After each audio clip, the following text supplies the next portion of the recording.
network yasho. Sorry guys. When I was Zimbabwe, I apologize. Network problem. I'm having very difficult times with the network. My network is down, very down.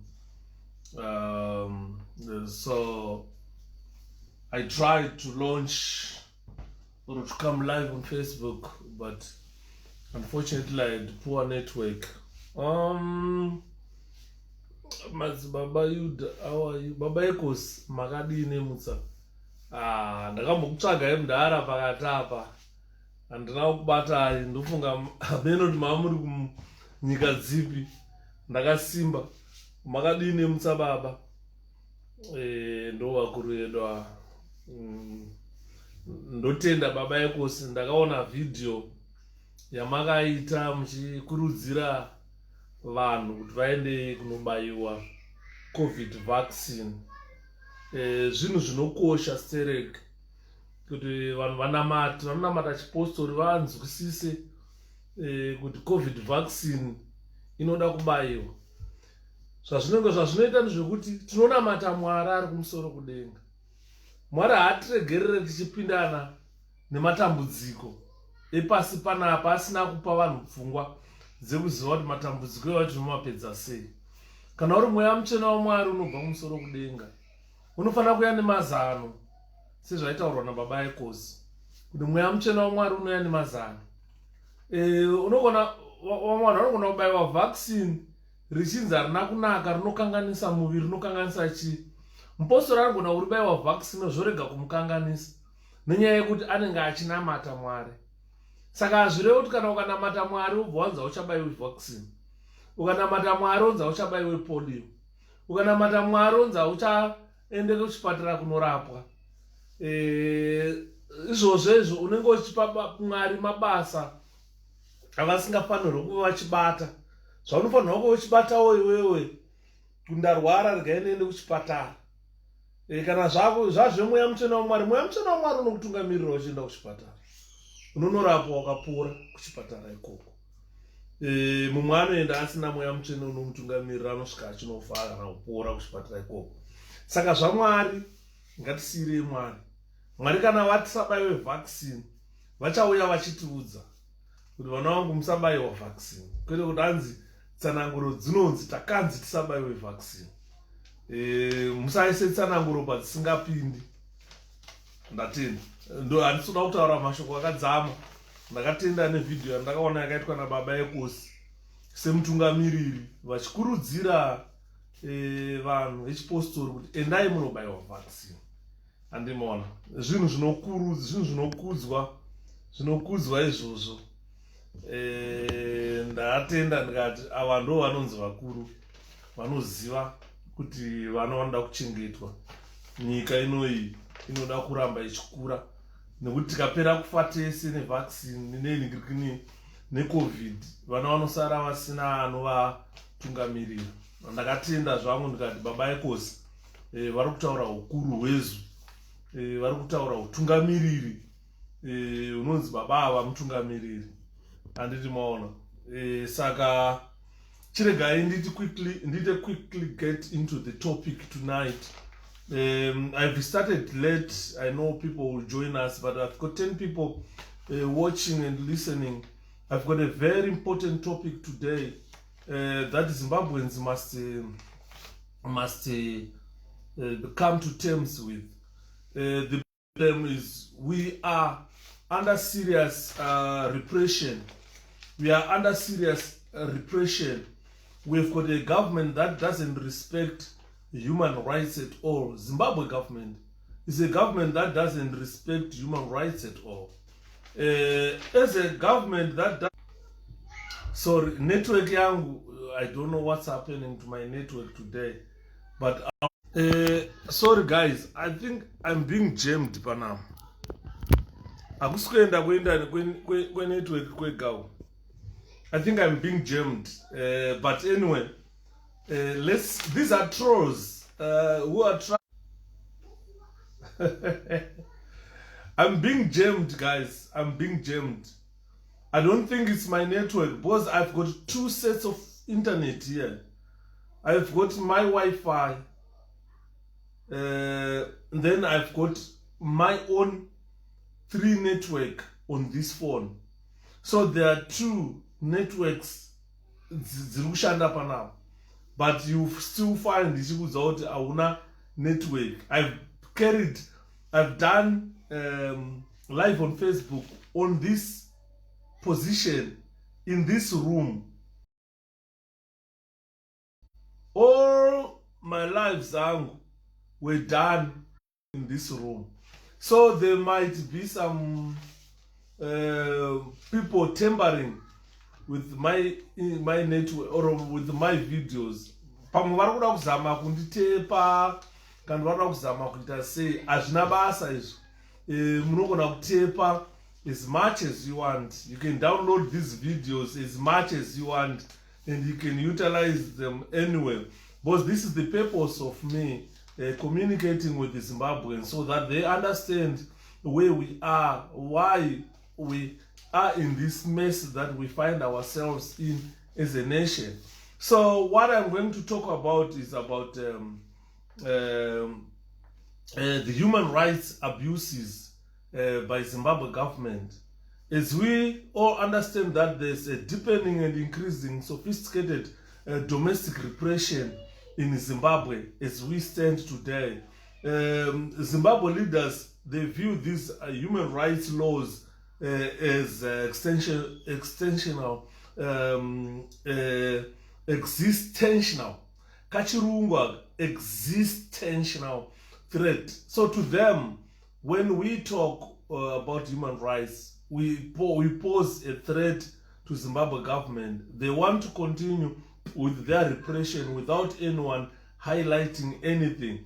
So the increasingly dire threat to systems of protecting Zimbabweans is what Zimbabwe government calls a threat.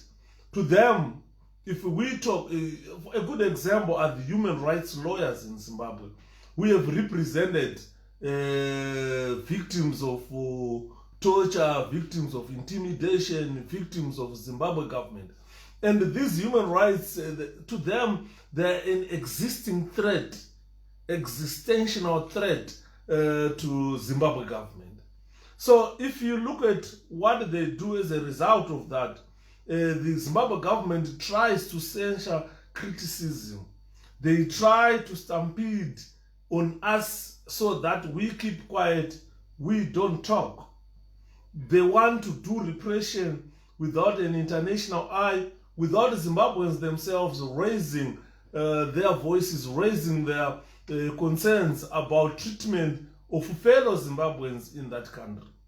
So if you look at what has been happening all along, it's like they've been trying, they've been putting in action laws that will try to mute all dissenting voices and weaken the major opposition political party in that country. So whatever they are doing, whatever we have seen or witnessed in the past 41 years, it's all centered on ZANU-PF government trying to weaken the opposition political party. The way that they weaken the opposition political party, they do it in different ways, but they do it in a tired, they use tired techniques. The techniques that they use to try and mute and silence or dissenting voices, it's a tired method. It's a method that has been used time and again to try and silence the opposition in Zimbabwe, to try and silence the major opposition political parties in our country. This has happened quite a number of times in our country from different leaders, opposition leaders. A good example, it was about President Morgan Tsvangirai. The international community agreed that Tsvangirai was non-violent. And for Mugabe to drag Tsvangirai before the courts and say treason charges against Tsvangirai, which were not proven, it's a bad omen to the country. This is why we are saying that this domestic oppression that ZANU-PF has practiced for 42 years, and they are still trying to use the same old techniques that did not work in the past. I'm going to explain why I am saying that. A good example, let me not give an example at this juncture, but let's talk of these tired techniques that we have seen Zimbabwe government using. A good example of a tired technique is violence, beating up opposition political members, killing opposition political members, destroying their houses, doing every sort of bad things that will put Zimbabwe on international map, is particularly on human rights abuses. ZANU-PF government is a government, or ZANU-PF as a political party is the one that put Zimbabwe on a political map as human rights abusers. This is why you see today we are suffering from sanctions. We can't say we are suffering, but they have been imposed, they have been put on targeted sanctions to try and stamp out this domestic repression that ZANU-PF has ever practiced on the people of Zimbabwe. So it doesn't matter where you are as a Zimbabwean. It doesn't matter what type of passport you hold as a Zimbabwean. These Zimbabwe authorities, they will terrorize you wherever you are. They will terrorize you. A good example is like Williams Chinyanga. You know Chinyanga as a human rights activist, as a defender of human rights. And these ZANU-PF authorities or Zimbabwe authorities, they have assisted the British police to craft charges against Chinyanga, accusing him of terrorism. Chinyanga, a good example is like when ZANU-PF were attempting to kill President Nelson Chamisa, Chinyanga went on to cry on social media. People saw him crying. You know, I was so touched when Chinyanga was crying, because I knew why he was crying. He was crying because ZANU-PF was planning to assassinate President Nelson Chamisa. So he went on to say, Zimbabweans, why are we quiet? Why can't we uprise? Why can't we fight to stop whatever this domestic repression we witness today? We have lost leaders. For a good example, we have lost President Tsvangirai to ZANU-PF's callousness. And so they continue to give threats to kill more opposition leaders. This should not be acceptable. We should never be accepting this, or whatever ZANU-PF is doing. But this domestic repression, it ends in loss of good leaders. A good example, it was the loss of President Morgan Tsvangirai. He was seen as a threat to ZANU-PF power. He was seen as a threat to ZANU-PF power, and he was censored. He could not even be allowed to go on state TV, state radio. They censored every material or everything that Tsvangirai said. I only heard Tsvangirai speaking on the television once in 20 years. It was in 2008 when MDC was allowed to air their advertisements on television. And it worked wonders. Mugabe lost the election. That's when I saw President Morgan Tsvangirai, Richard Moore, speaking on ZTV. And you know what? The adverts that he aired on ZTV were par excellence. And those adverts led to the dismissal of ZBC reporters. A lot of ZBC reporters were dismissed because they were following Richard Tsvangirai's rallies.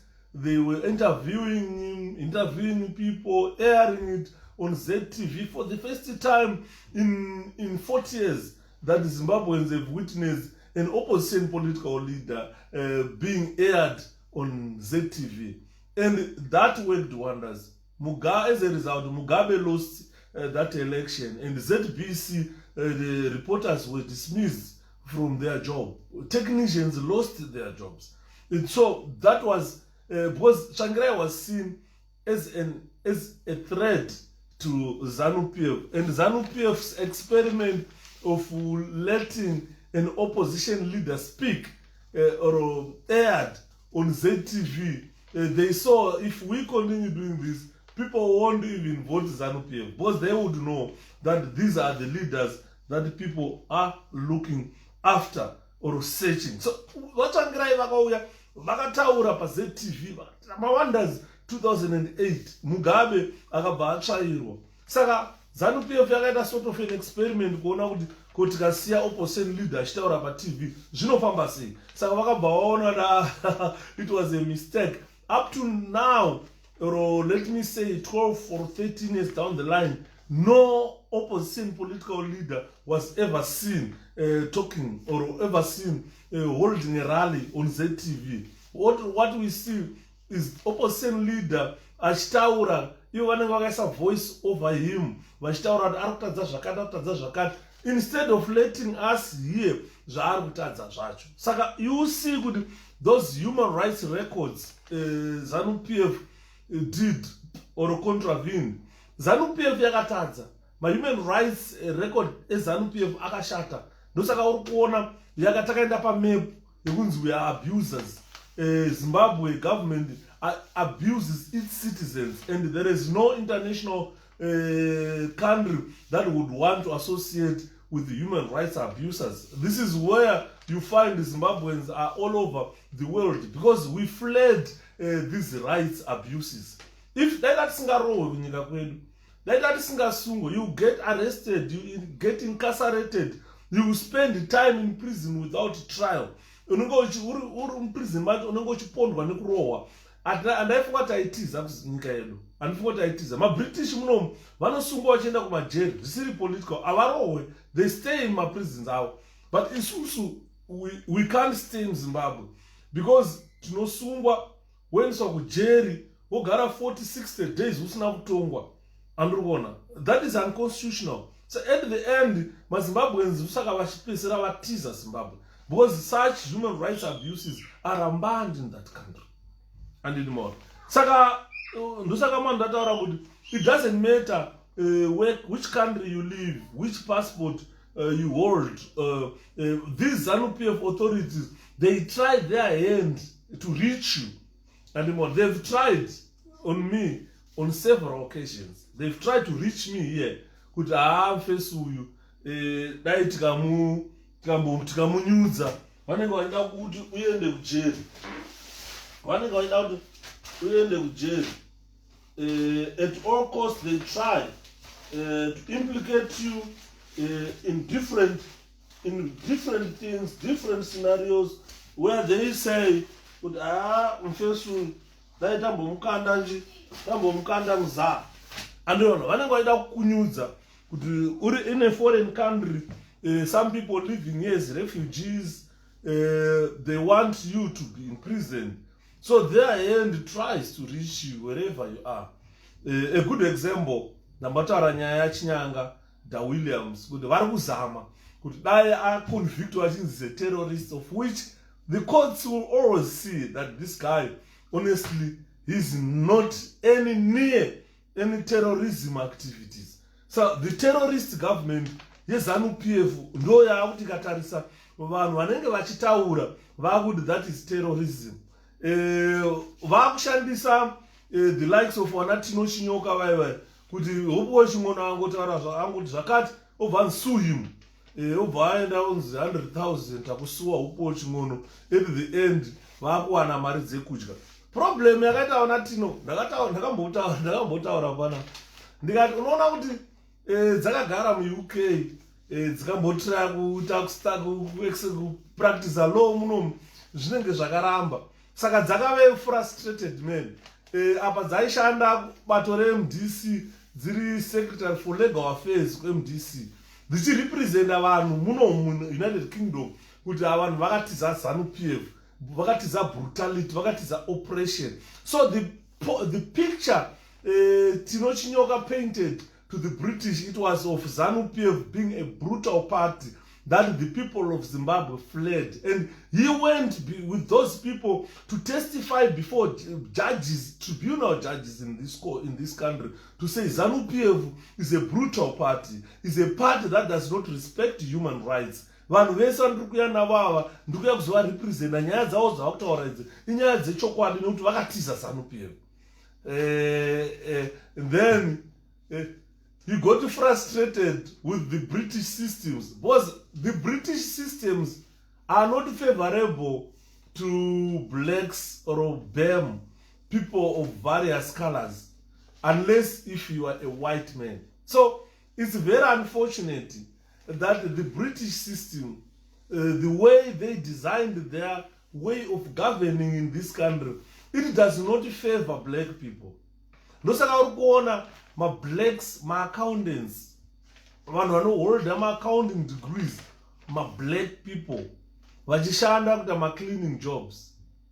They are better accountants than even these white counterparts, but they go and work ma-menial jobs, vachishanda ma-care homes, ndo vanonga vachicleana ma-floors, vachihuvha vachiita sei, vachishanda muroad, kutsvaira muroad, an accountant for that matter.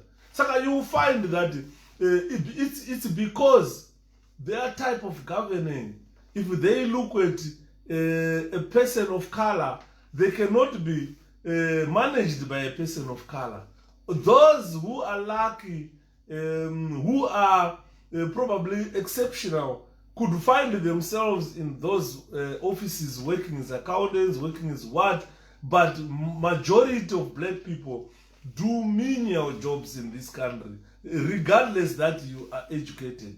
So that frustrated the likes of Tinochinyoka to the extent that he returned back home.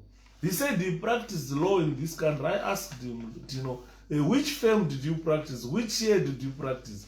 He didn't answer me. So you will find that he got frustrated. He went back home. He joined ZANU-PF. The same political party that he took asylum seekers to the tribunal courts to say, this party is brutal. He has joined that brutal party. So as a result of joining a brutal party, we call him a ZANU-PF thug. And the reports are coming out of Zimbabwe to say Tinochinyoka has assaulted this, Tinochinyoka has done that, because he doesn't want Hopo Chingono to talk about corruption. He has sued Hopo Chingono for $100,000. So you find that he has joined a thugocracy, a government that doesn't respect human rights. Because they've got rights to, they've got freedom. They want a right to free speech. You understand? There is freedom of speech, freedom of this, freedom of almost everything that Tinochinyoka is not according those guys to exercise. You can go to our chin and I'm going to sue you. You can go to our chin and I'm going. You have to have a source of living to him to say, "Ndikasuwa ndo wana $10, ndikasuwa ndo wana $100, ndikasuwa at least ndane mari yekutenga chikafu." What's upenyu hwakaoma kuZimbabwe? The law firms are not getting anything. You understand? So the increasingly dire threat to systems of protecting Zimbabweans, or there is a threat to systems that protect Zimbabweans. Our lawyers are threatened with physical violence from ZANU-PF thugs. Our journalists are threatened with physical violence from ZANU-PF thugs. If you look recently, one journalist was attacked in Mbare by ZANU-PF thugs. Quite a lot of things are happening. So all those attacks on human rights lawyers, attacks on journalists, attacks on ordinary Zimbabweans, this has resulted in a deepening and increasingly sophisticated domestic repression. This is what we call domestic repression. This shows that Zimbabwe leaders does not respect human rights at all. and quite a number of things that are happening in our country. As a result, the government seeks to censor criticism. They don't want anyone who criticizes them. They don't want anyone who exposes corruption. They don't want anyone who talks about their bad governance. This is why you see they've gone even beyond borders to try and reach those critics, the likes of Shepard Yuda, the likes of Chief Shoshe, the likes of Simbachi Kanza. These are their targets. They have extended their repression beyond their borders. They are getting into Britain, they are getting in America. They are fighting to silence criticism. But that does not work, because this is a tired method of silencing Zimbabweans. It's a tired method of silencing Zimbabweans. Saka ndachiti zvangu ndachiverenga news unozi pa WhatsApp panopinda it's social media. Guys, pa social media panopinda junk.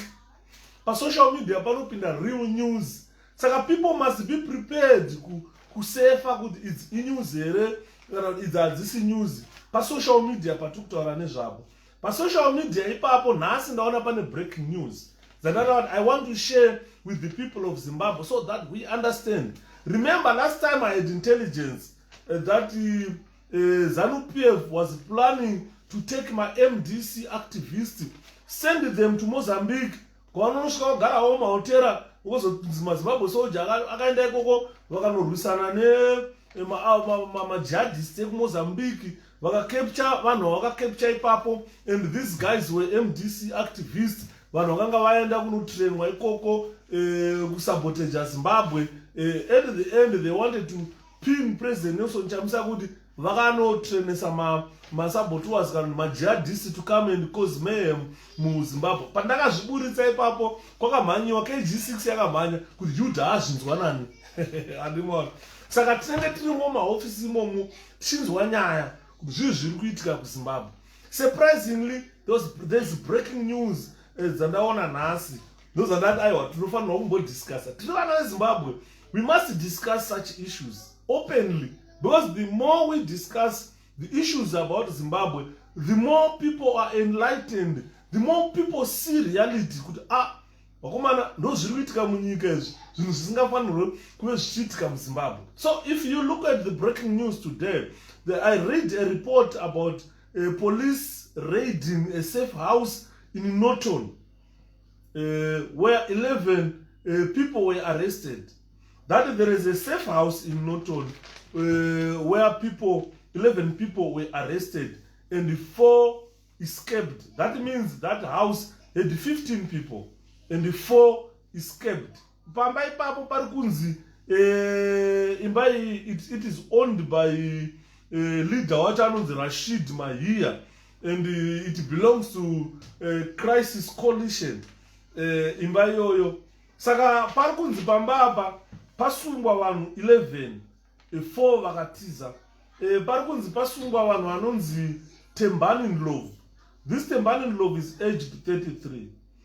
Filani Mkwananzi is aged 29. Mkolis Ncube, aged 26. Pumulani Swanda, aged 26. Ava vanhu vavava vari 4.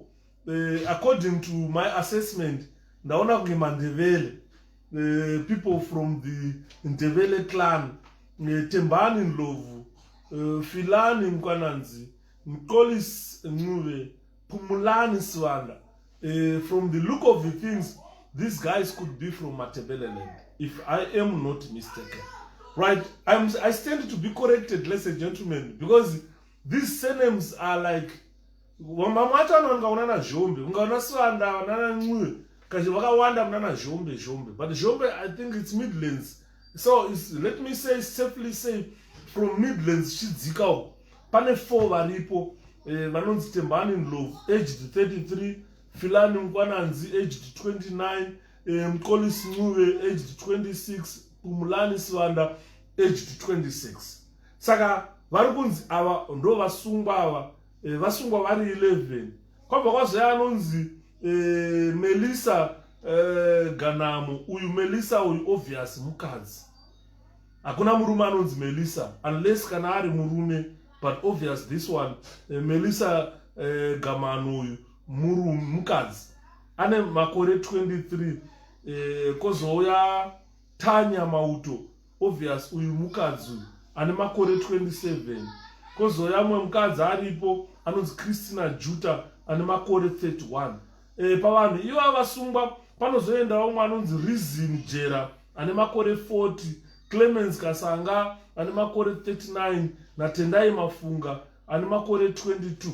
Tendai being the youngest of them all, a 22-year-old, could be a boy, could be a woman, a girl, 22, the youngest. Saka vari kunzi ava 11 ava ndo vasungwa. Patovhurwa court record inonzi RRB number 4084566. RRB yavo RRB number yavo 4084566 ndo number yavo. Saka zviri kunzi pamasuspects iwaya abatwa pane 4 vari kunzi vakanga vari papolice wanted list yemamurder and rape cases. So this is the breaking news that I just saw on social media per WhatsApp. Saka pari kunzi 11 terror suspects arrested at a safe house belonging to Crisis Coalition in Zimbabwe. Then 4 remain at large after escaping from the scene. And they are armed and dangerous. Don't follow them. These guys are said to be armed and dangerous. They've been carrying, according to that report, these people have been carrying an undercover operations at number 2344 Narira in Norton. They were arrested by anti-terror units following a tip-off from members of the Republic, from the members of public. Saka zviri kunzi varume ava vasikana ava nevarume ava vasungwa mushure mekunge public yaita a tip-off to anti-terror unit in the CID, which went there to storm that house and arrested 11 people. They are saying there are firearms that were recovered from there. I understand 100 pistols. They said they recovered 100 pistols from that house. Don't get surprised. This is ZANU-PF news. This is Zimbabwe news. We know hapana asina kurira muZimbabwe, hapana asina kuzvinzwa izvi. Kubva 1980, this was order of the day. Saka ndataura kuti these are old tactics. They are tired tactics. Every time we go towards an election, ndo zvinoitika izvozvo. You still remember in 1995 when we were going towards election in 1995.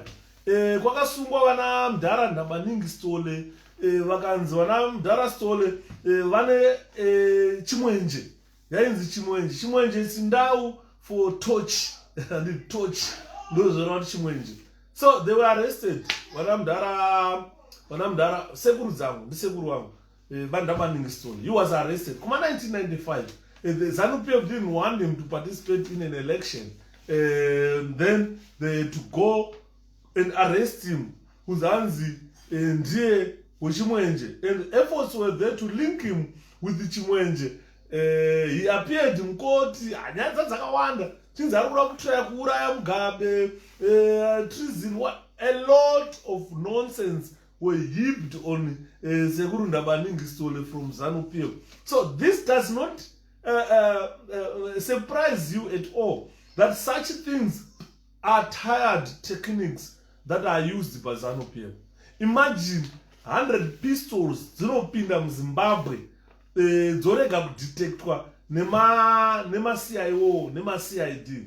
You still remember pakaitika nyaya yana Simon Mann kuti vakabatwa nendege yanga yakazara pfuti vachinzi vari kuenda kunorwisa kuGuinea. I think kuGuinea kwavaenda ndokwabviswa kondero hachazivi. Saka you find kuti they were intercepted vakabatwa ipapo, but that same CIO failed to intercept zvinhu izvi. Kwakuzonozvibata kunozvisecha zvamumba zobatwa zvobva zvanzi tabata vanhu 11 pano. This is ZANU-PF for you. Don't get surprised. We have seen it before. We heard about this before. And these are tired techniques. Someone ane pfungwa dzakakwana Theo ZANU-PF to solve this. These are tired techniques that they are using. They've used these techniques time and again. And zvinhu zvitori pachena zvokuti when they start doing it, zvobuda zvega kuti ZANU-PF inonyadzisa. So you find that ZANU-PF is worried about what ZANU-PF mostly is permitting political freedom in the country, because they suspect that any political freedom would jeopardize their grasp on power. You understand? All this that shenanigans we hear, that kwabatwa vanhu 11 kwazotiza 14 wabatwa ndana ningi quickly, these are shenanigans that are meant to keep them grasping on power, vachishandisa nyaya dzisina nemusoro wese, nyaya dzekunyepa. Because honestly, I would want to, first of all, ndoda kuziva kuti ma serial numbers ari papfuti idzodzo akamira zvakaita sei. Because obvious dzine ma serial numbers pfuti dzacho. Toda kuziva kuti pfuti idzi dzakagadzirwa kupi, what type of pistols are they, anowanika kupi aya. Because hanzi 100 pistols dzanzi dzabatwa nema-CID anditera, hanzi nenyere hobho dzabatwa ipapo.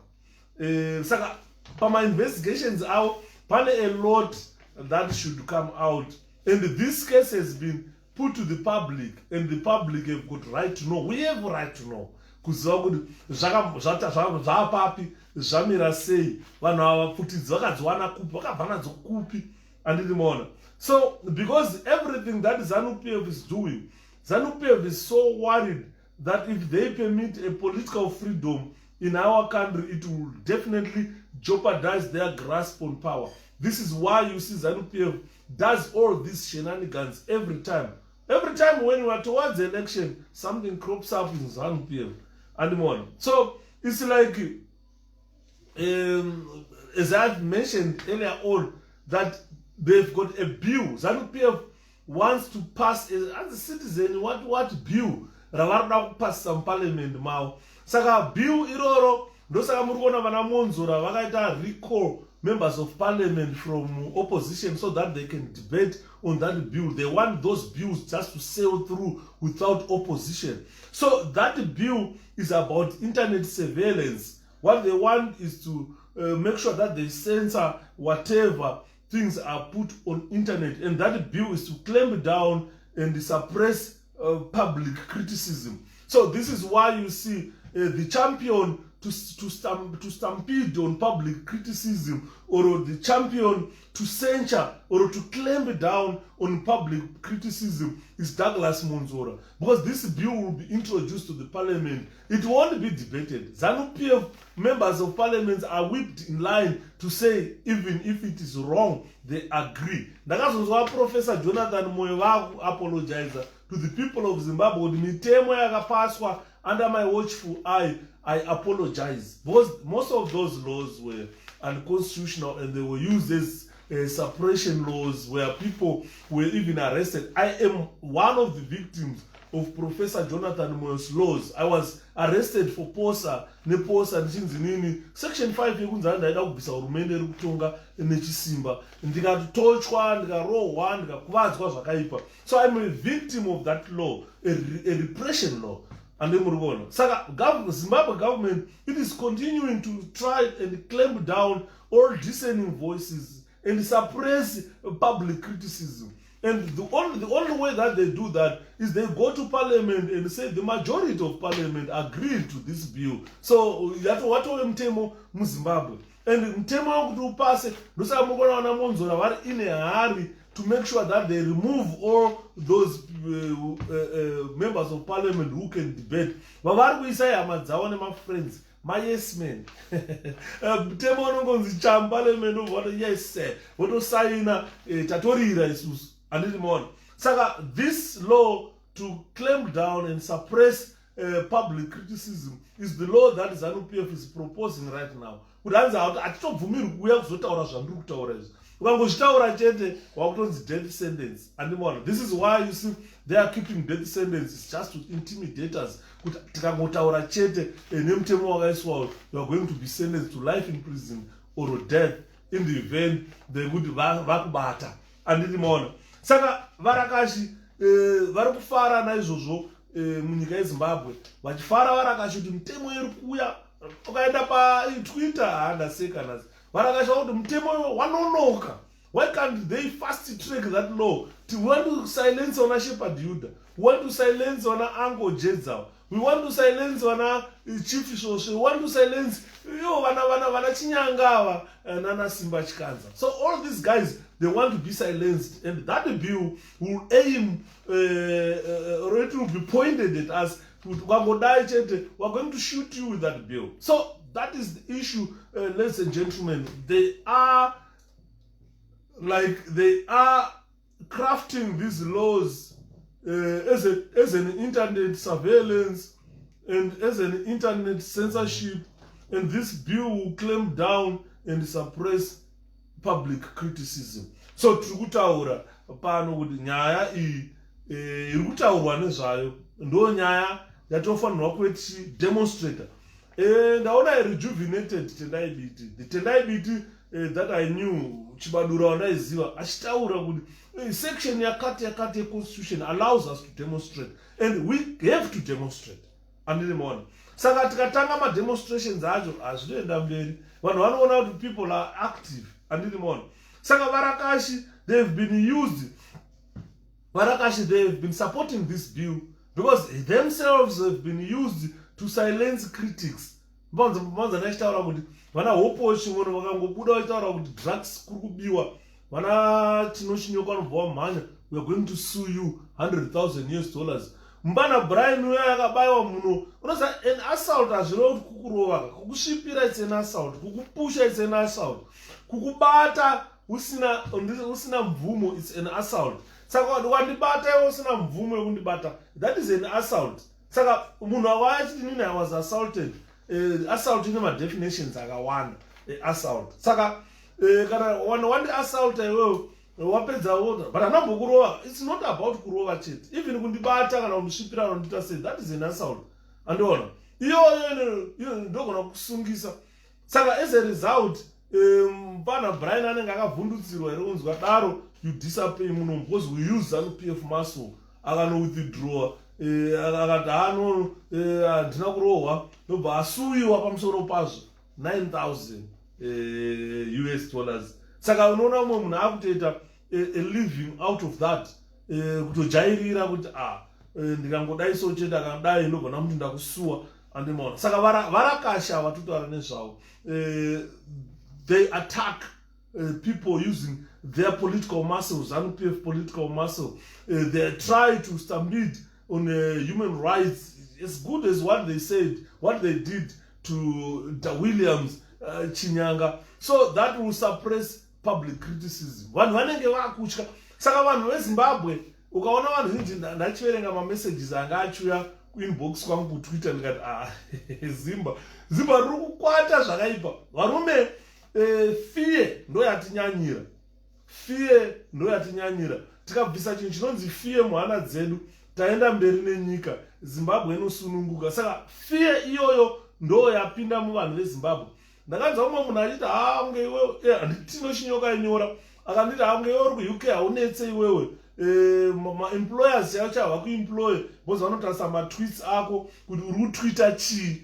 Ndikati I'm not worried about getting employed. Who told you that I'm worried about getting employed? I'm not worried about getting employed. Because kana ndatadza kuemploywa nemunhu ndoenda kumaagents, ndoshanda rimwe a different job. Azvinotona ndakaverenga ndo anofanira kushanda chete. There are quite a lot of jobs in the UK. I can even open my own business. And it's not about getting employed. There are opportunities in this country. You need a business proposal yangu, nema qualifications andinawo, no forward our government, no kuwa mari, no employer iwewe gweta, no kubhadhara. Nditi maona. Saka zvinetse, it's not about me getting employed. It's about me focusing on what I want to do in life.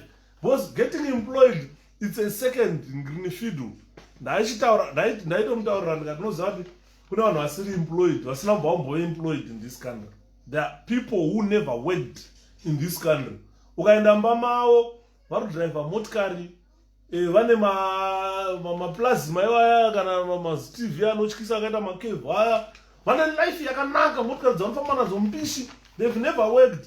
Vanongotora karori kakanongotenga karori opinda murodhi yowe okolekta matv amunorasa, okolekta mafiriji amunorasa panze, okolekta oenda kunotengesa, kuoita murwi wemari wokukunda zvinhu zvekunhonga. Anonoita mari nazvo kukunda iwewo uri kuenda kubasa. Kuona dzimba dzavanovaka munorwa neana uri maurikutaura.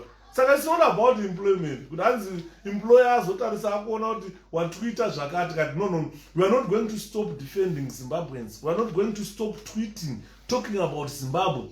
That country belongs to every Zimbabwean. So we will talk. We will talk. It doesn't necessarily mean that ukaenda kuchikoro wakuti ndakuda kutoemployiwa aiwa. Unogona kuenda kuchikoro une my intentions to be an employer. Unogofomawo kambani yako. Anombonetsa here kuregister makambani munomu. Anetse wotenga chivhani chako chivhani is about 1,900 pounds. Watenga chivhani chakaora chiya kugadzirisa wakutopinda murodhi. Yowe ndipei matv amukurasa, ndipei mafiriji amukurasa, metawo chichi mhani zvakawanda munhu. Vanhu vanogona kuya panapa ndemubhedha wakuda unoraswawo nokuti ndipei 15 pounds ndoshandisa kana half a liter edhiziri nomhani unorasa undodzoka nane 15 pounds muhomwe 2 minutes atobata 15 pounds. Saka UK mune zvakawanda zvekuita,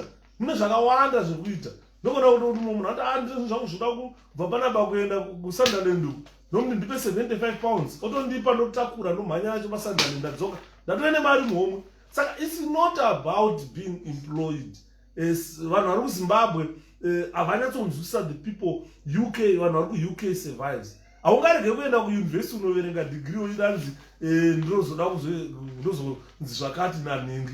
Aiwa ngatipfavei vakomana, ngatipfavei majenzi. Andiri munoona. Saka varakashi vanhu vokuti vazhinji vacho varakashi vanhu vari kuZimbabwe wafanira vakaita sana tiri musango hwenje wokuti hatozivi kuti kuUK koraramiwa sei. Iye ari kuona varume vakuru vakaita sana Tino Chinyoka vachitiza nyika ino achidzokera kuZimbabwe kunogara nyika yekuti unenge watakura bhaketi remvura every day uchienda kunodhota unenge une bhaketi remvura. Unoziva kuti Tino akunodhota nokuti akatakura bhaketi remvura. Ndiri kuona.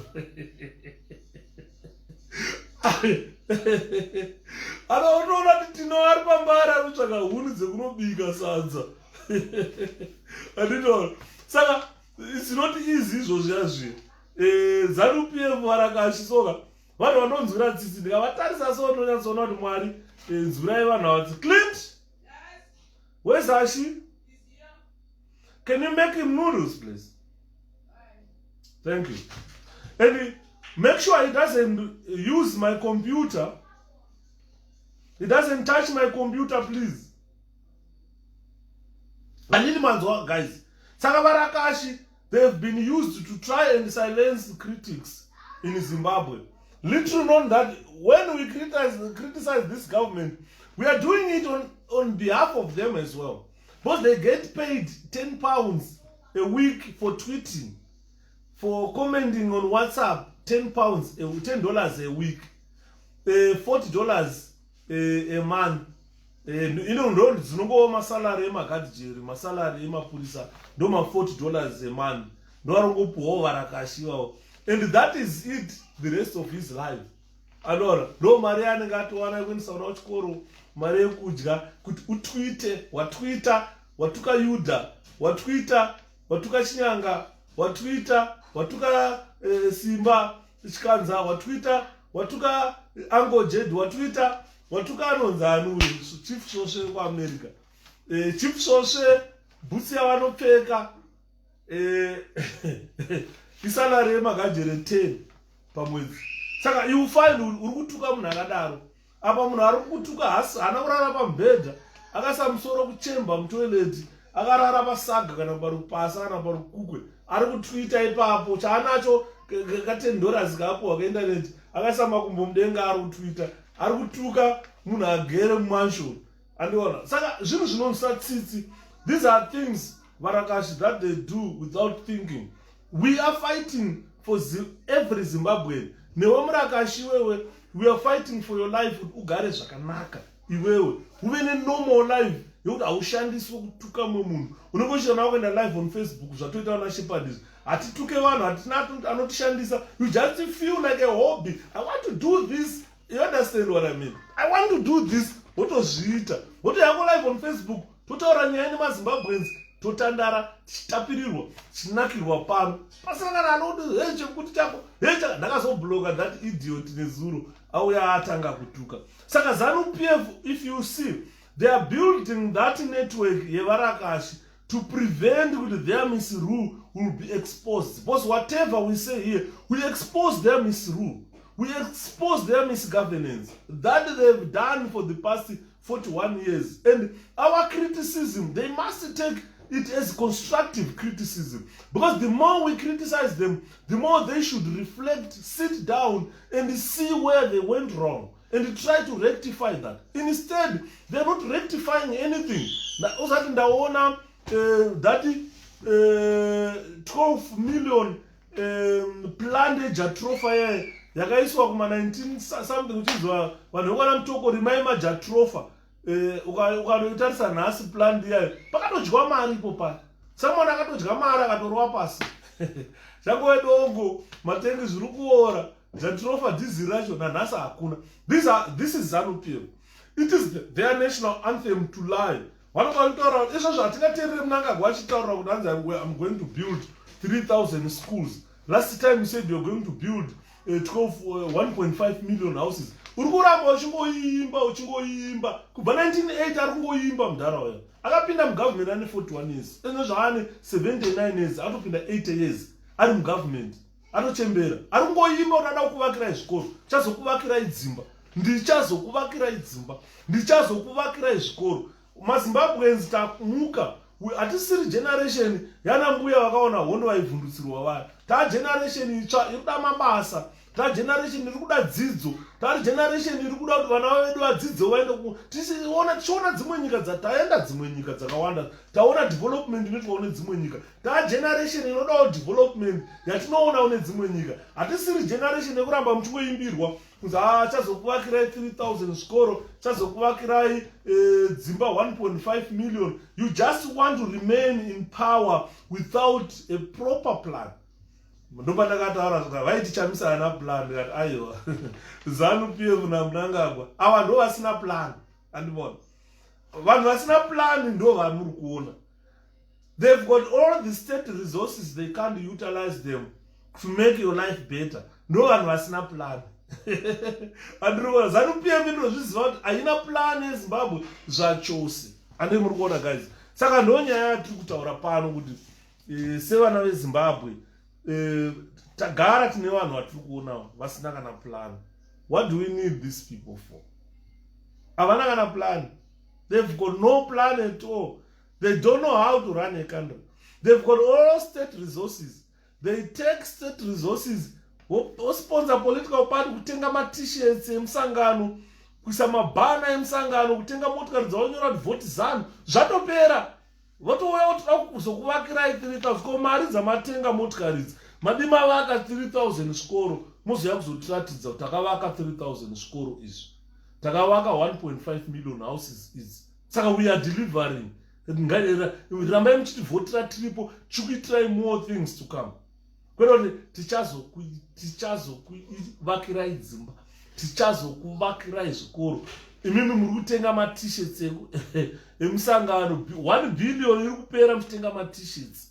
1 billion iri kupera muchitenga motikari dzekukambenezi. Asi muri kuti promisa kuti muchazotivakira dzimba, muchazotivakira chikoro. Ndo zvarambwa nevana veZimbabwe. Musaka muri kuona vachiti ngaapinda hake mukomana. Ngaapinda masoja anzi aiwa ngaapinda hake mukomana. Zvamuri kuita ndo zvavari kuona, ndo zvavasingana.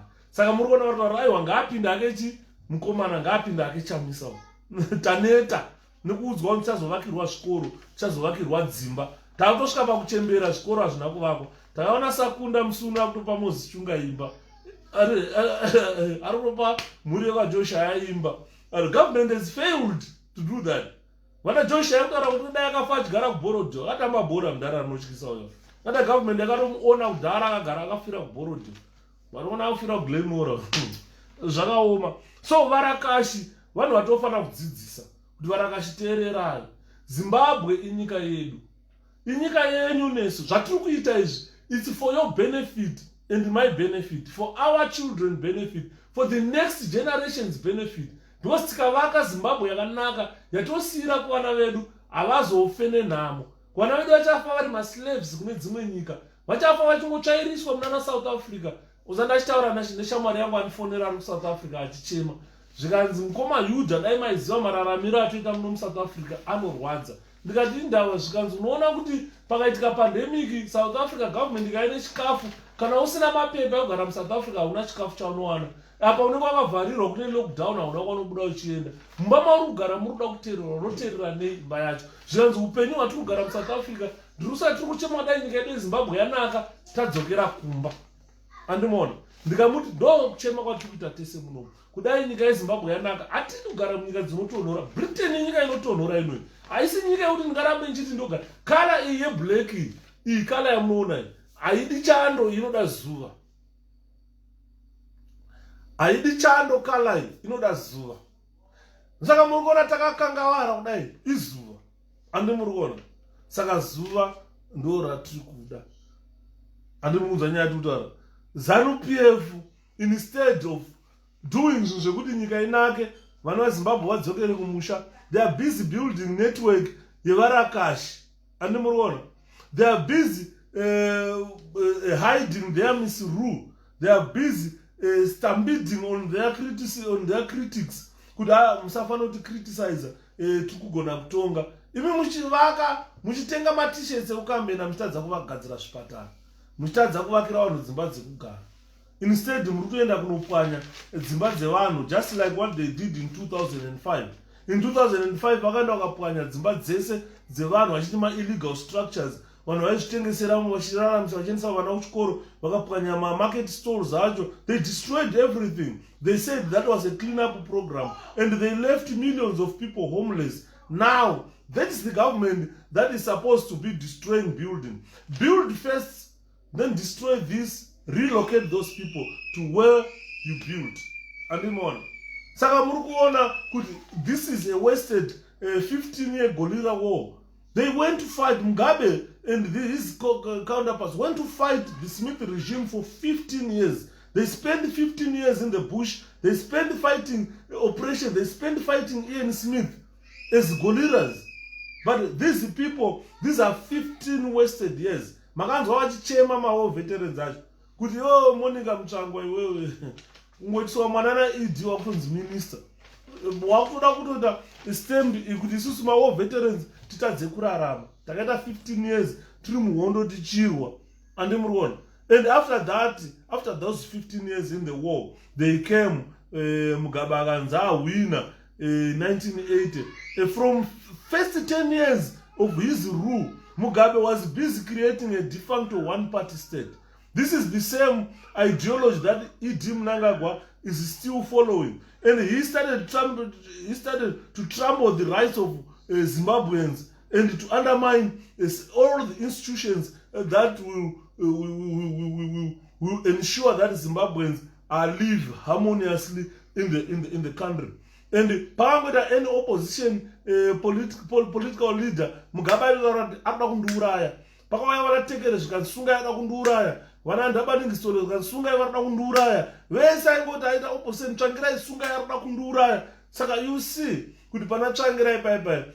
Even the international community agreed. They gave him a peace, the peace award, Ndara Morgan, because they agreed that this is a man of non-violence. Tsvangirai was a man of non-violence, but Mugabe went on to charge him with the treason, went on to create a defunct one-party state, which Mnangagwa is still trying to follow. Create a one-party state, Munika Munom and Murwana. So this is why you see men, MDC activists and a lot of activists are being arrested, put in prison without trial. 60 days or remand. Unenge watopika jeri watopedza. Unaona muso unotongwa mosha yacho unonzora 1 week. They wakapedza 60 days or 90 days, 3 months uri muremand. Watotongwa. Andimona hakuna zvakudaro, hakuna mutemo wakadaro. Hakuna zvakadaro. Andiri muri kuona. Saka All what you are saying today is an attack by Varakash. Iri kuuya kwatiri. Ndosaka muri kuona zvinhu kwakubuda this nyaya yokuti breaking news izvi tagara tichizvinzwa izvi. Tagara tichizviona kuZANU PF izvi.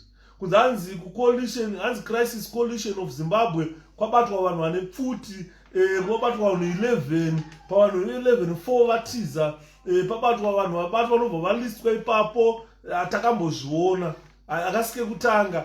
Ndo zvamuri kuona zvakakonzera even vana gukura hundi zvinhu zvatiri kutaura takambozviona kudhara izvozvi. Ndosaka muri ndachitaura apa hanzi leader wacho anonzi Rashid Mahia tazama kumufonera haasi kubatika.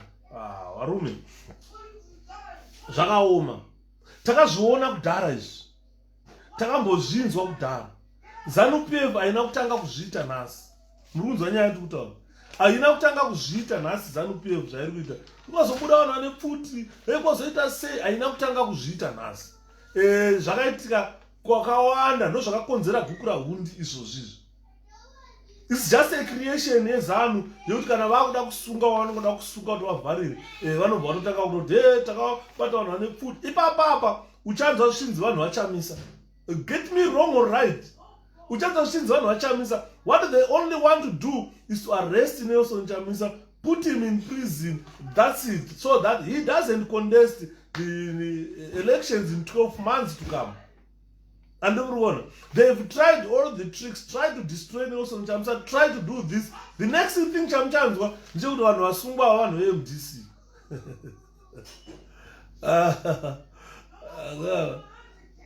ZANU PF inonakidza. Hanzi thanks yapinda. I think I need to read this. Crisis coalition statement on alleged terrorist activist. Yaenda ku come on. Man.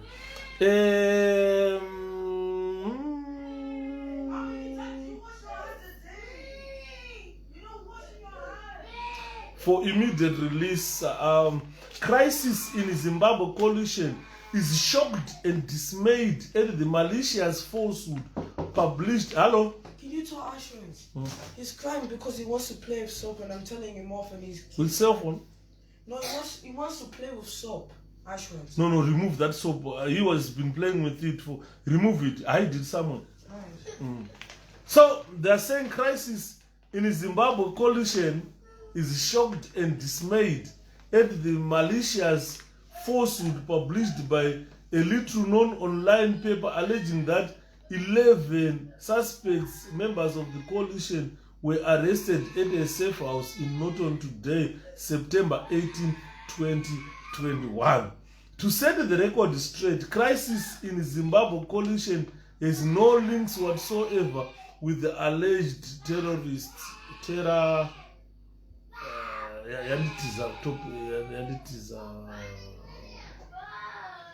As of late, the state has been making frantic efforts to close the democratic space in Zimbabwe, and we view the recent move as an attempt to create justification for persecution of pro-democracy defenders.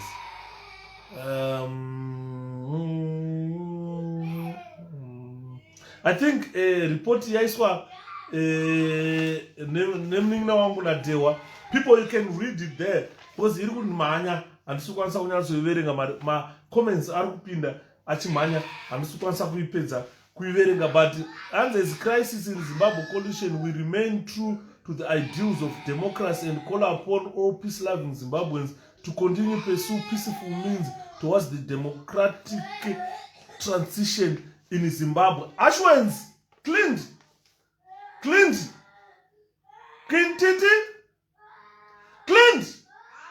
can you bring him here? Boss Ashi, noise yake vanhu vese arikutaura panapa aringochema. People are... Because he wants to play with soap. You can't play with the soap, Ash. What's your problem? You are not a girl. You are not supposed to wash plates. You are not yet old enough to wash plates. Let Clint wash plates.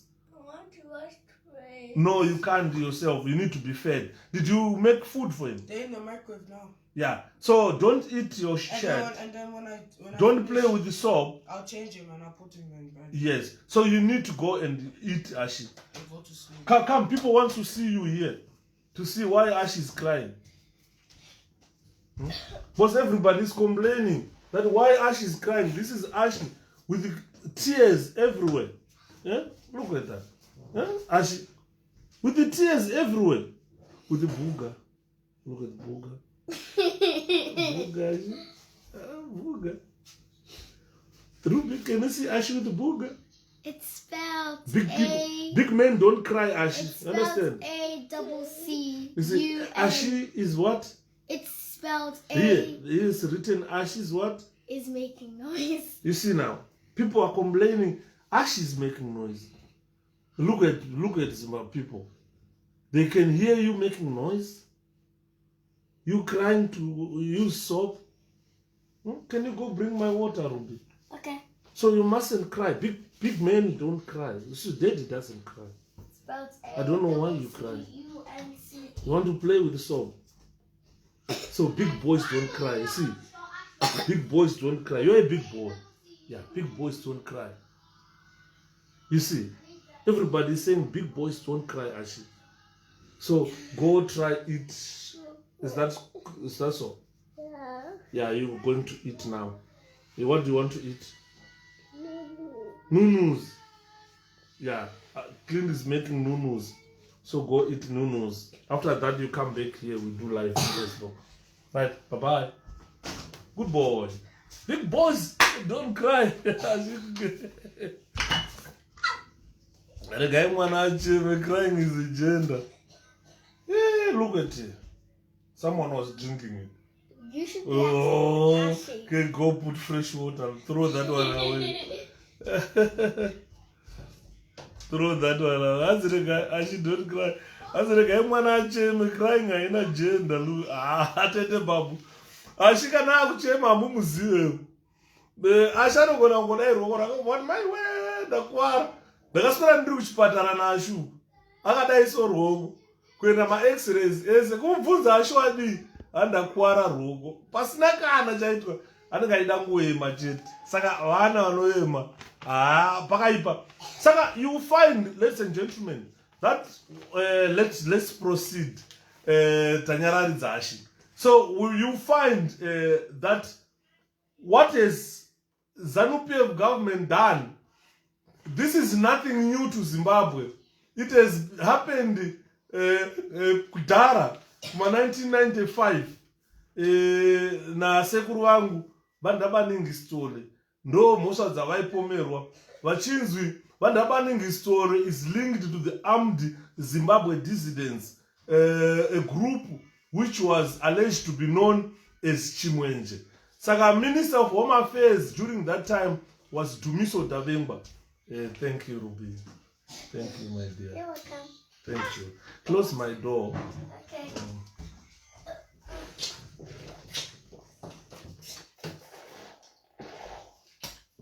Anzina Anash, I've been to ask on our side, Go Alliance UK, I not see a lot of leadership engaging on the social media. What's the way forward? I know money can make a difference, but also voice.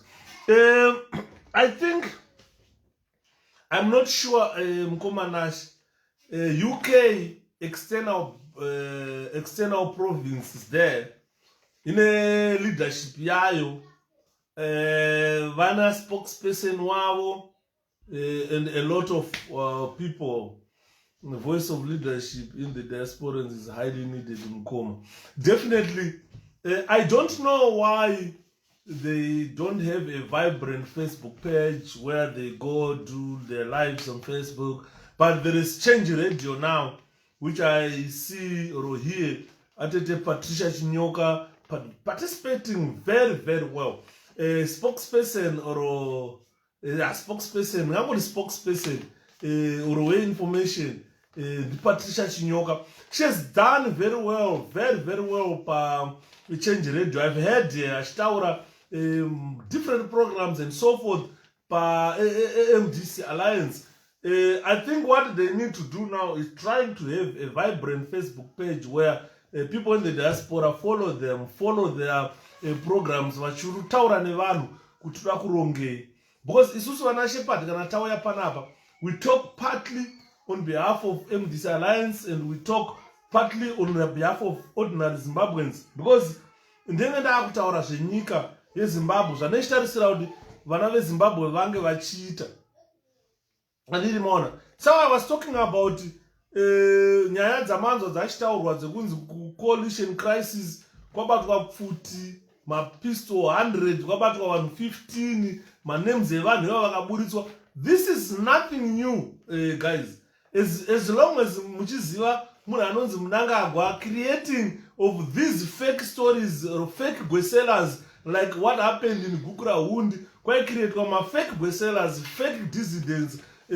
At one time ndakamboshanda ini nemwe musupport unit andichatauri zita rake mudhara yeye aitaura zvikanzi unoziva here kuti during Gukurahundi yayo support unit they were deployed in Matabeleland masquerading as madissidents vachitoridzirana pfuti nemasoja vachitiza.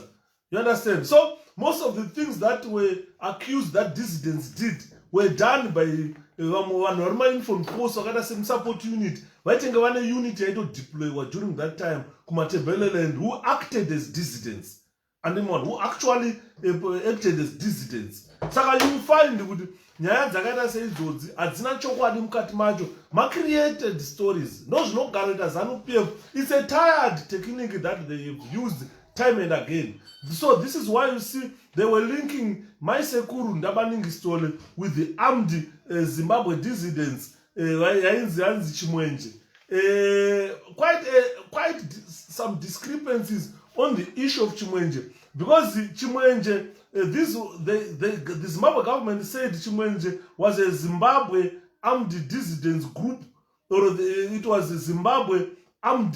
These were armed dissidents of Zimbabwe. Ndokutaurwa kwaitwa negovernment vachiti maactivists akanga ari madissidents eZimbabwe. Hanzi mukoma oyadzoka message yayo. So you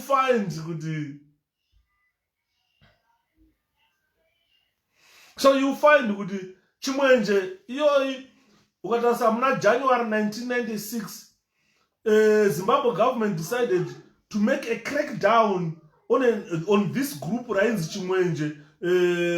Rainzi group it was organizing from Mozambique, and they were launching terror attacks on Zimbabwe from Mozambique. So in January 1996 Zimbabwe government agreed kuti aiwa handetorovana navo vanhu vechimwenje ivava.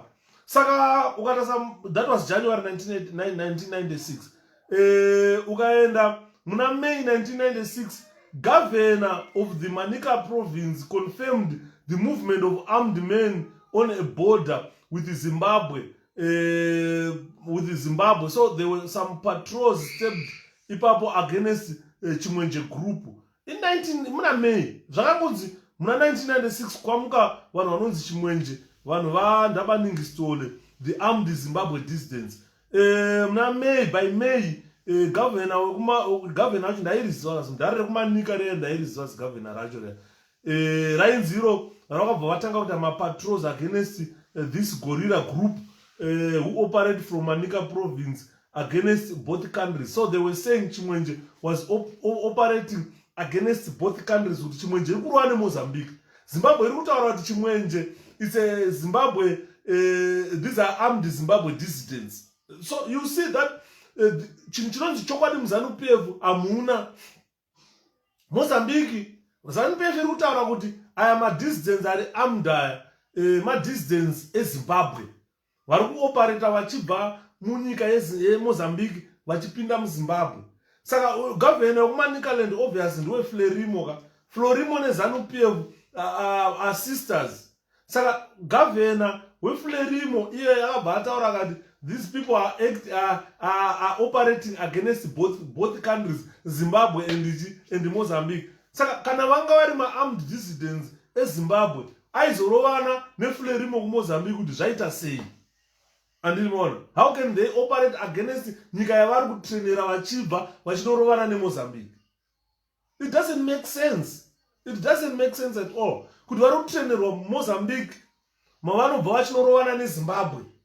Saka vagavhena akutaura kuti vari kurovana nemozambique nezimbabwe at one time. It doesn't make sense. Saka this is a group suspected to be an armed Zimbabwe dissidents, which was said to be led by Ndaba Livingstone. And they were saying it was operating against both Zimbabwe and Mozambique, which doesn't totally make sense. Saka by May 1996, ndopakazonzi aiwa ngakuende masoja vanooperator kumaborder kwacho ikoko kumanika province ikoko. Andimona. Saka ndopakapanzi these rebels vakubuda futi vakuti vanhu vechimwenje they were under former Renamo general ainzi Armando Mabache. Urikuona vakuti anzi marebels echimwenje vari under former Renamo leader. Renamo zvoroti resistance ya national Mozambique, Mozambique. Saka vakutaura ivo kuti these people marebels iwaya ari kunzi ailidwa neformer Renamo general ainzi iye Armando Mabache. Saka Armando Mabache was Mozambican. How can he lead the armed Zimbabwe dissidents? That doesn't make sense. You understand? This is why you see that issue of Chimwenje just died naturally. Because honestly, it had got no substance. This is a similar matter that we have heard today. Kuti kune 11 vanhu vabatwa vane mapisto 100 mapisto nenyere nechi. And murikuona. Saka it doesn't make sense. This issue Chimwenje yaya, it doesn't make sense. Andakuudza kuti Chimwenje zvinongora kuti torch kana kuti spark pachindau. And so painzi ipo later on paibuda pachinzi Armando Mabache was the leader wechimwenje. Later on they said leader wechimwenje ainzi Simon Mhlanga. Andimona.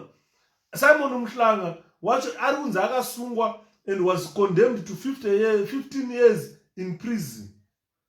Andimona. Inini pandakapinda basa inini. Pandakaenda kuchikrub maximum prison. Inini ndakanotsvaga munhu yana kumuwana. Andisuziva kana pane vakamuonawo, magadhera akamuonawo munhu anonzi Simon Mhlanga anga akatongwa 15 years. Kana pane vakamuonawo munhu ainzi wechimwenje kuprison, ainzi Simon Mhlanga vakamuonawo, inini hana kumuona.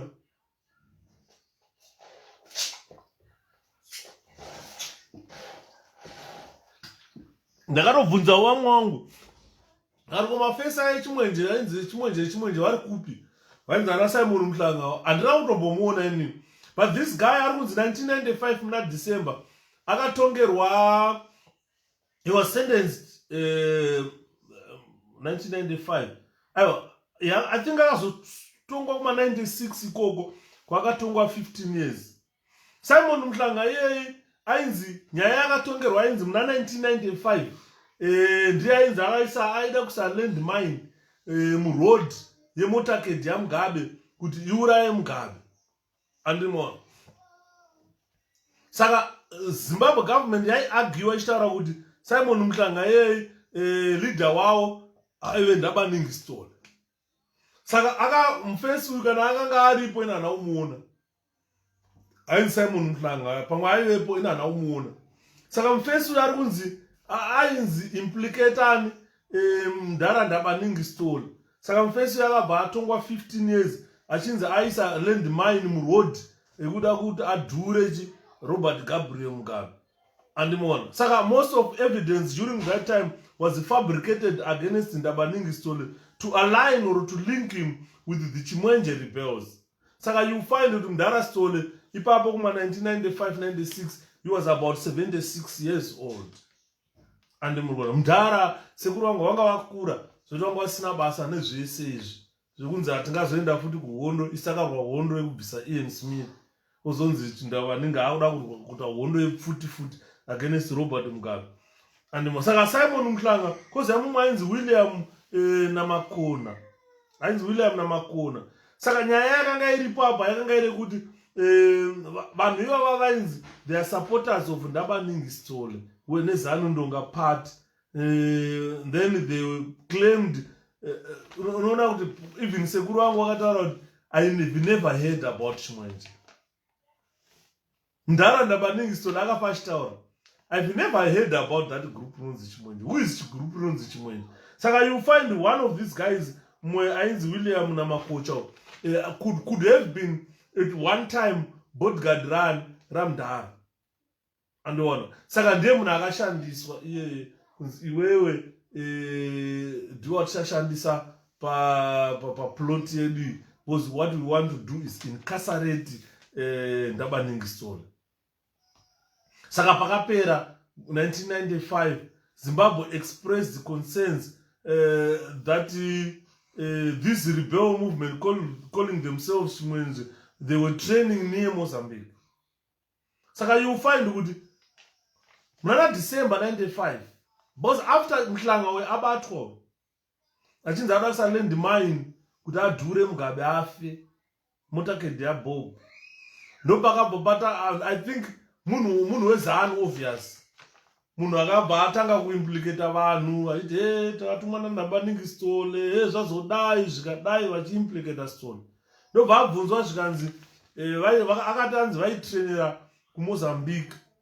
Zvakazopa kuti Mozambique izoita mainvestigations avo, chimunhu cheFrelimo chigavhena chakutaura kuti takutumira masoldier anooperator ikoko. Saka ukatarisa kuarea kwavaioperata kwacho kunonzi kuDombe. Kudombe uku is an area iri musu kunonzi Susudenga district. Susudenga iri Manika. Uchikopinda vakaenda kuMozambique, uchikopinda Manika ukafamba kune district inonzi Susudenga, kune nzvimbo inonzi Dombe ikoko yako. Nzvimbo inonzi Dombe, if I still remember very well, nzvimbo inonzi Dombe kwakune base reRenamo. Saka pa base reRenamo ipapo masoja eFrelimo anga asingasvike ikoko. Kubva kuDombe kusvika kuJezi kunoko hakuna musoja weFrelimo aisvika, because that area was sort of like a liberated area yaioperator vanhu veRenamo. Kudombe ikoko kuSusudenga district ranga riri area yanga iri liberated neRenamo ya. I still remember that story. Saka you find kuti mareports aibva ikoko aitaura kuti hanzi maRenamo iwaya ndo vakanorowa police station, because kwakusina mapurisa, area yanga isina mapurisa government ya.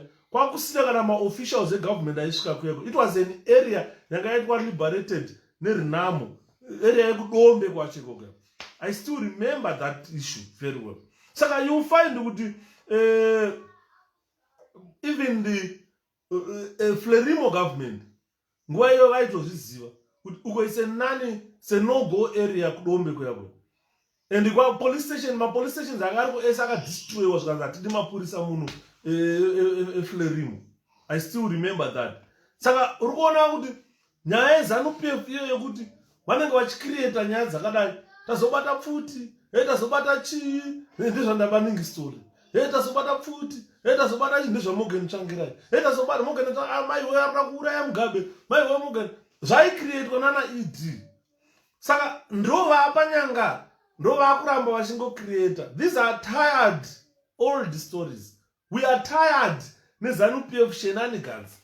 Ndosaka kuona dzimwe nguva Edgar Tekere chaye akaroverwa vanhu vake veZoom. I think muchiri kuyeuka pakambofomwa Zoom kuma 1995. Edgar Tekere vanhu vake vakarohwa zvekurohwa zviya, vamwe vakaurayiwa. Edgar Tekere akasvika pakutaura kuti guys, we need an opposition army. We definitely need an opposition army to counterattack maZANU-PF party. Because during that time, Tekere aifamba achiona vanhu vachipondwa, vanhu vairohwa maruzevha, vanhu vaTekere vakarohwa, vanhu veZoom vakarohwa. Vana Monzora vakauya vakanzi neZANU-PF Monzora enda unoparadza Zoom. Vana Monzora vakaenda vakaparadza Zoom. Sekuda kuparadza kwavari kuda kuita MDC. Andiri muri kuona.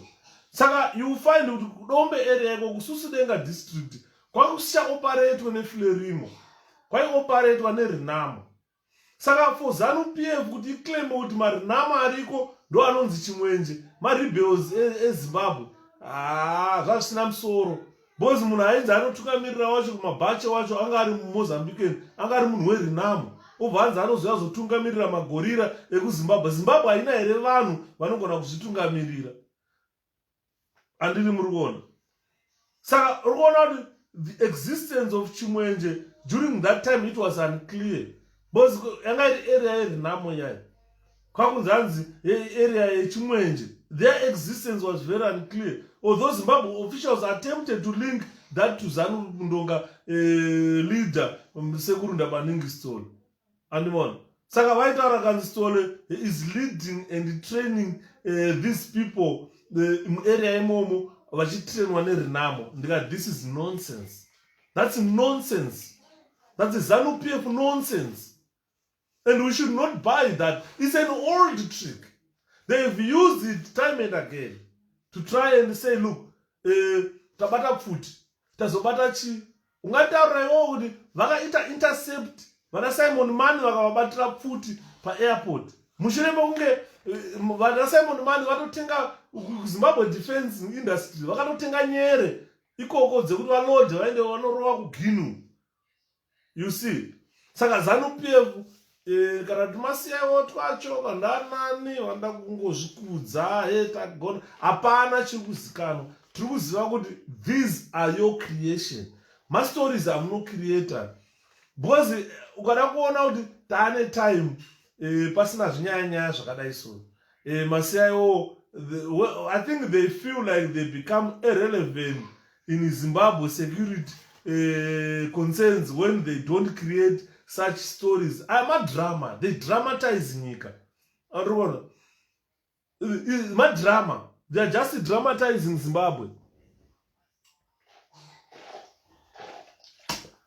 They are just dramatizing Zimbabwe.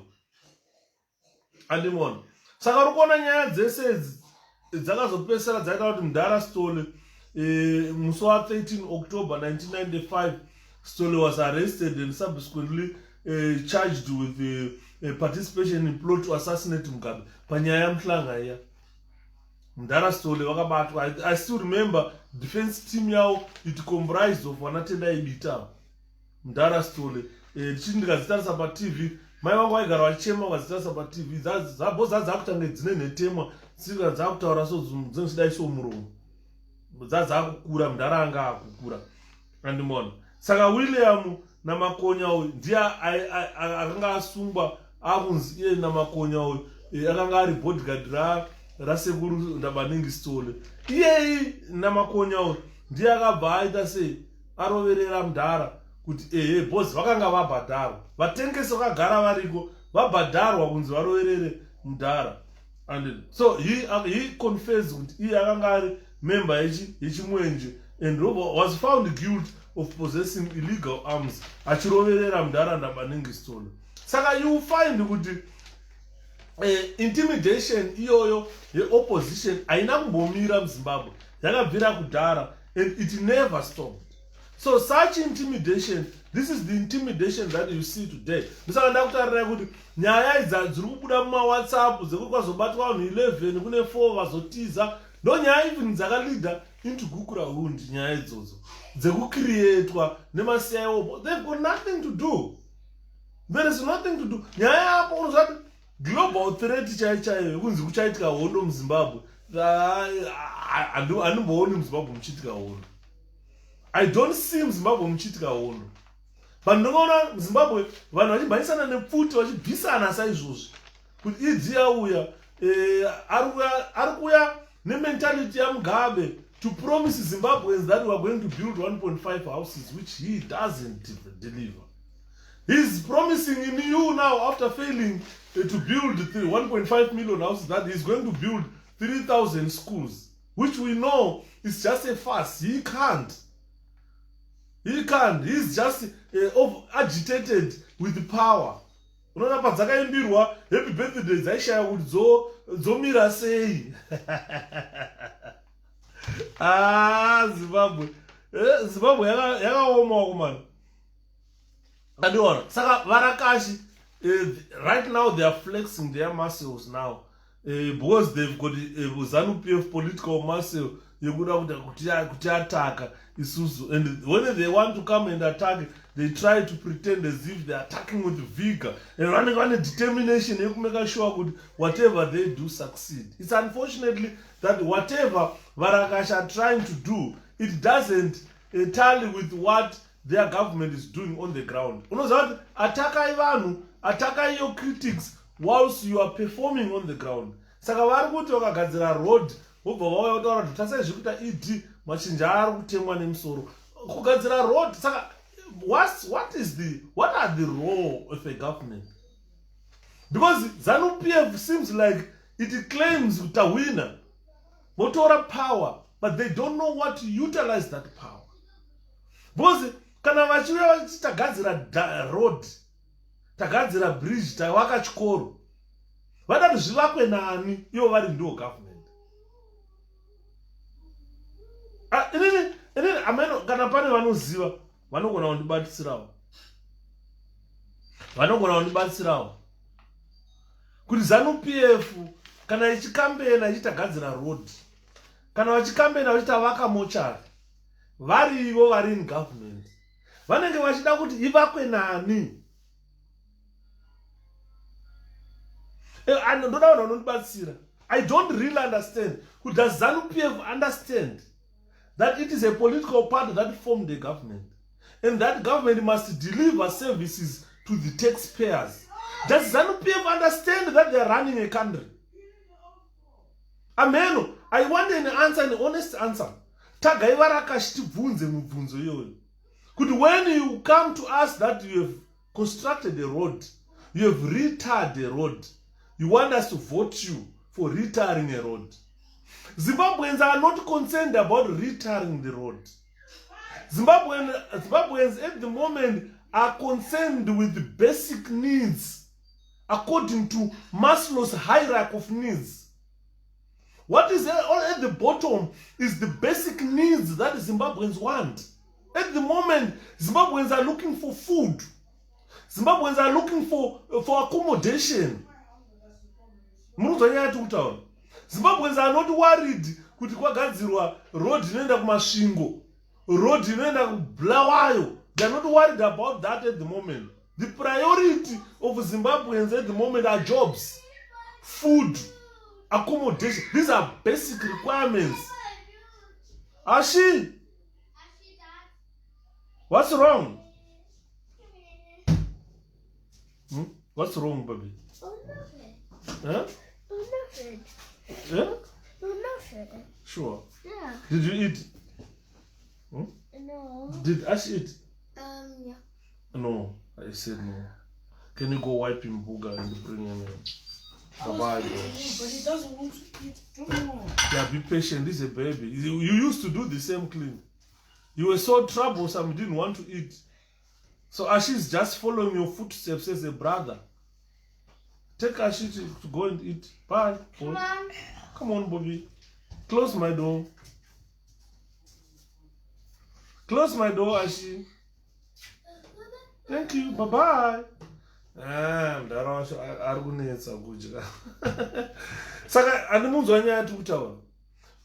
The role of the government is to provide services to the people. People must just understand. A government is a steward of your taxes. Avasi my employers vana. Avasi my bosses vana. Employers ndimi muri kubhadhara tax. But what happens in that society is iwewe unoshanda wohora mari. Saka hauna nguva yekuvaka chipatara chako. But daitaiti munhu wese anovaka chipatara chake. Munhu wese anenge ane mupurisa wake. Munhu wese anenge ane road yake anogadzira yaanofambira achita kuti haufambiri ipapo. Ayaimboita society. So what happens is iwewe unoshanda woenda kubasa wohora mari. Wahora mari iyoyo uno mari yaunobatirwa iwewe inoenda kuhurumende. Mari iyoyo kana yaenda kuhurumende ndo ichabatsira kuti pagadzirwe road yamuchafamba as a society. Pavakwe chipatara chamuchanorapwa as a society. Saka chinzi chipatara zvinofanirwa kurapwa mahara nekuti mishonga iri kutengwa muchipatara imomo imari yenyu yamuri kubvisa. Mari iri kuhorwa nemadoctors iwayo imari yenyu yetaxi yamuri kubvisa. Saka ungati pamusoro pekuti uri kubhadhara taxi, uri kubhadhara madoctors, uri kubhadhara mari yekuvakwa chipatara, kuti unorapwa muchipatara wonzobhadhara futi. Andomuriona. Saka ndopatinenge takutaura kuti government iri kubira vanhu. Zvikoro, mateachers, mari dzavari kubhadharwa imari dzenyu dzetaxi dzamuri kubvisa. Saka vana vanofanira kuenda kunodzidza mahara. Government kana ikavaka chikoro, inenge yavaka chikoro nekuti mari yacho iripo, imari yenyu imimi vabereki. Government ikavaka road yamuchafamba mese muchidriver motikari dzenyu imomo, ndosaka vachinzwa kuti ibhadharawo road tax yekuitira kuti mwasina motikariwo azive kuti iwewe wakushandisa road iya. Vanhu ivavo vanenge vachiitira kuti mufambe munzvimbo yakanaka. Security inofanira kuve iri T. Because uri kubhadhara iwewe kuti masoja abhadharo, mapurisa abhadharo nemagadhera abhadharo. So you are paying for your protection. Ndosaka muchona tichitaura kuti mapurisa musarova vanhu. But these people are paying you to protect them. So you cannot go and abuse someone who is paying you. Masoja anotumirwa kuenda kunorova vanhu, they are sent to abuse the same people who are paying them. Inini kana ndichishanda chibhadhara tax, ashi. What's wrong?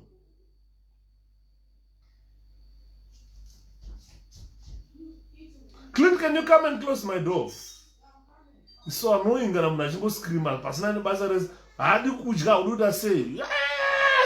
Wetange zvinoshamisa kudya. Inini, guys, I think I need to take these kids to Zimbabwe to leave them and live there for a year. Pavanodzoka musoro wakaonda aringaziva kuti chikafu chodyiwa. But there's plenty of food here. These youngsters kukodya chete, kukomuka vachidya. Ukaona munhu akuramba kudya kuti hadi kudya, anoda kurara nenzara. Aswera achingoluma firiji achivhura achingotora machizi vachidya. Saka unofanira kumboenda kuZimbabwe kokuti ukamuka kuseni umwa 1 cup yetea nekapisi kechingwa. Woswera the whole day. Wozouya mudumba kururu masikati richikurungwa sadza unorigarira apa nembora. Wozoriona wakunorara kusvika kuseni mangwana. Boza vanoswera vachingonhonga abata akadya, ndoda drink, ndoda masweets, ndoda zvinhu zvisingawanike kuna naZimbabwe. I think ndaimbotaura ngadai mai vangu vari vapenyuka. Iyi crew iyi yemuUK iyi ndaimboiendesa. Imbonogara na mbuya kumusha. Ya vachimuka ana Clinda vachifudza momba avo. Vachimuka kumboronda kunodhibhisa momba wodzoka wozoenda kuchikoro. Ya vachimbofudza mbudzi wozoenda kuchikoro. Bozi vafana vari kukondemwa British culture. Andimona. Saka guys, ndo nyaya yati kutaura pano. Yekuti the role of a government, ZANU-PF seems it doesn't know the role of a government. They don't know the role of a government. Vaka mochari, and to vote kuvakira mochari. We don't vote you because wavaka mochari. Tributara to create an environment where investors would come and invest in our country. Kwede ma investors anoya kuzotora matombo negoridhe vachinoprocessa kunyika dzavo vachitengesa vachita mari ikoko. Zimbabwe isiwa ine makomba. Those are not investors. They are not bringing anything to our country. Kana iri plant inogadzira matombo, gaiwe igadzire matombo acho, kana ichiprocessa madiamonds acho oprocesswa. Vanhu vari muZimbabwe voziva kuprocessa madiamonds, voemployiwa, vopinda mabasa vacho, vora mari inodevelopa nyika. Profit vozotora havo vonovaka kumusha kwavo. Ndozvatiri kuda. Hatisi kuda vanhu vanouya kuzotora ma-raw materials. Vanotora matombo, black granite, voenda naro kuChina. Vonori kuprocessa rodzoka raakudhura. Takutenga raakudhura. Saka we are being milked. Hatina chati benefit out of that. Andimona. Saka varume nyaya ndikuti andisida kugara maningi. I don't want to waste your time because ndaita problem. Upenyu ma problems aramba kupera. But let's hope kuti pane problem iripo at the moment. Remember 3 weeks ago I buried sekuru wangu. Anzazi ya mai wangu. Wakashaikira kuZambia. Saka takamanya. Ndo nyaya yekuti kuZimbabwe hakuna zvipatara zvinosenza, hakuna madoctors, hakuna manesi. Takaendesa sekuru kuchipatara chiri kuZambia kuChirundu kubhodha chinonzi Mutendere. Taendesa sekuru ikoko vangoita 3 weeks vachibva vashaikira ikoko. Saka takaita unozati munhu akashaikira in a foreign country, so we had to meet certain my expenses atakaita to make sure kuti taenda kuya tararako tatakura bhodhi tadzoka nayo kuZimbabwe taenda kumusha taviga. Saka a lot of money flew, mari dzakamhanya mari kuti tifusire Mudara. Saka tafukusira sekuru, very unfortunate mari mwezuro sekuru vangu vamwe vakapondwa kuSouth Africa. Ndachibvunza vanagogo kuti chii chakaitika, havasi kunyatsopa an explanation of exactly what happened. Zviri kunzi sekuru Livi dzainzi Livingstone Chipote. Sekuru Livi vakaonekwa vakarara paside peroad vangozara ivhu. Ndogo mapurisa vaya ndokuvatakura kuenda navo kuchipatara. Vasvika kuchipatara manesi nanachiremba ndopo vakaona kuti akatsemuka musoro. Saka is either akarohwa kana akakandwa motikari ichifamba, I don't know what happened, but akatsemuka musoro. Dzatsemuka musoro dzakagara muchipatara for some days. Saka hapana kana munhu aimboziva kuti munhu ari kupi. Vakabva vazofonera kambuya kangu kari kuDurban kuti nemunhu anonzi Livingstone Chipote aona mufonu. Vanobva vanoti totsvaga munhu iyeye. Saka vakabva vamhanya kuchipatara kunoona. Vasvika kuchipatara vakaona munhu haachatauri. Hapana chavakataura nawo kuti vazive kuti kuri akarohwa here nematsotsi, akapondwa zvaita sei, haana chaakataura kana because anga asichatauri. Saka vakazodzoka kumanheru vakabva vaona munhu afa, munhu hapasisina afa. Saka problem iri apa inyaya yekuti repatriate the body from Durban kusvika kuChinhoyi for burial. To be honest, hapana munhu ane mari, hapana, because hatichangobuda mune imwe funeral, hapana munhu ane mari. Saka pana achitaura nedzimwe hama dzangu vakaitaura kanzi modi kuita vanhu vavaite mafuneral police vakomana kana vachishanda kuma-foreign countries. Ndikati funeral police you can have it, ndo kana une zvinhu zvako zvakakwana uchigara zviri legal, une zvinhu zvako zvakakwana. Most of our relatives down in South Africa vari kugara illegal, andimaona havana zvinhu zvakakwana muSouth Africa zvokuti vanganyatsogara muSouth Africa. Ndosaka uchiona zvinezvi mistake problem iripo ndeyekuti muforeign akapondwa muSouth Africa mapurisa they don't investigate. Nongoingonzi haazvionerawo, they don't investigate. Saka we are in a financial dire yekuti pane vanhu vari kuSouth Africa vadiwa kuti wada wamboita live woisa mabank accounts vanokwanisa kubatsirawo vobatsira kuitira kuti tikwanise kuti bhodhi iende kumusha. Boss ndabvunza mbuya ndikati kurudiwa mari, so ndiri kurudiwa vanhu vavakaapproacha varoda 13,000 rands. Saka ndachiti 13,000 how much is it in pounds? Boss mari ndakatumira ndichana ndinayo 50 pounds yakandipa 947 rands. Saka ngatingoti roughly 1,000. Saka 2,000 it's about 100 pounds. Kuti izoita 30,000 it's about 600-700 pounds irikundiwa. Saka ndachitaura nanambuya ndikati 700 pounds mu-UK haibudi. Ukaona vanhu munhu anenge achitoti akupa 700 pounds ndendatonokwereta kwatokwereta kana tichinge taita maproblems.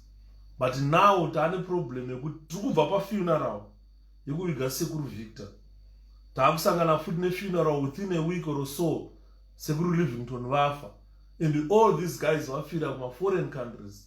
It's very expensive to bring them home. Ameno zvinhu zvinowanika muupenyu. Saka ndatomboita GoFundMe here.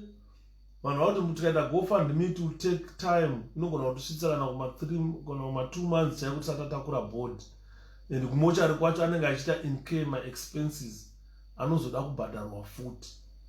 Saka nyaya tikatoita apa, ngatingokumbirai kuhama neshamwari kana pane vanogona kutibatsira kukwereta chaiko chaiko. Kana pana anoti inini ndine 200 hangu ndokupai muzondipa, inini ndine 100 zvangu ndokupai muzondipa, kuti kwanise kuunganidza 13,000 rands yekuti bhodhi iende kumba. Zvekumba izvi, kumba kwakanaka because guva harinetsi, haridhuri kutenga kana taakumba. Chikafu mulocation hachinetse. Pa 555